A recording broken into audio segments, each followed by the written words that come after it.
three-dimensional figures. After watching this video, I will be able to find surface area and volume. The surface area is basically the area of each face of the 3D object or solid. The volume is all the measurements of the amount in space inside the actual solid. So think of a sphere. The surface area would be everything you would need to cover a ball, whereas the volume would be everything you would need to fill up the ball. Here are also all the formulas for surface area and volume, which we would use in the next practice problems. Here first, I want to identify the correct solid so I can use the correct formula. So here we have a prism. I'm going to look up the formula for prism. We are talking about surface area, so I want to look at the surface area formula. So the formula is basically the perimeter of the base times the height, and then you're going to take 2 and multiply by the area of the base. So looking at my image, I am going to identify the base, which would be this top portion right here. This is a rectangle, so I will take the perimeter of the rectangle. I'm going to solve for each individually and then plug into my formula at the end. So perimeter. Perimeter would be 7 plus 7 plus 8 plus 8, which will equal 30. And then we're going to multiply by the height. The height would be 5. So H equals 5. And then B is the area of the base. So the area of a rectangle would be 7 times 8. So 7 times 8 would give me 56.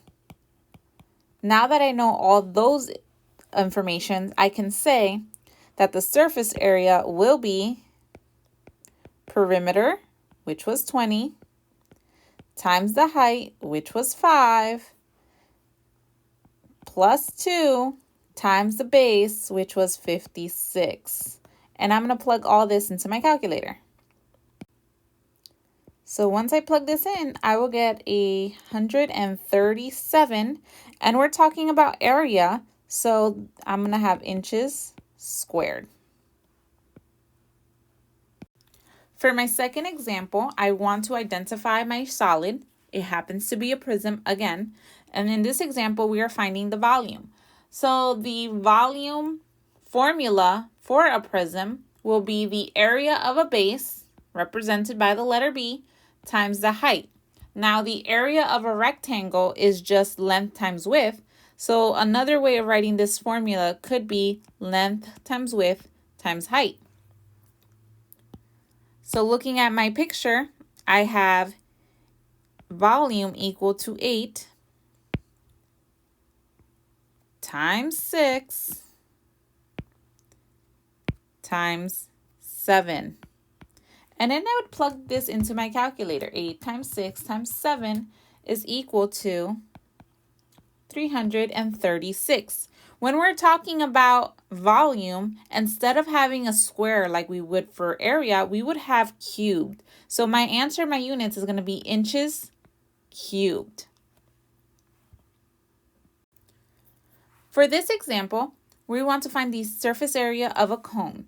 Now you should pause your video, look to see if you can solve this question, then press play to see if your answer was correct. Pause your video now. The final answer to this problem would be 1,230.25 miles squared. Again, similar to this last problem, we want to pause this video, see if we can solve the answer, press play to see if you got it correct. Pause your video now. The answer to this question would be 2,094.40 feet cubed.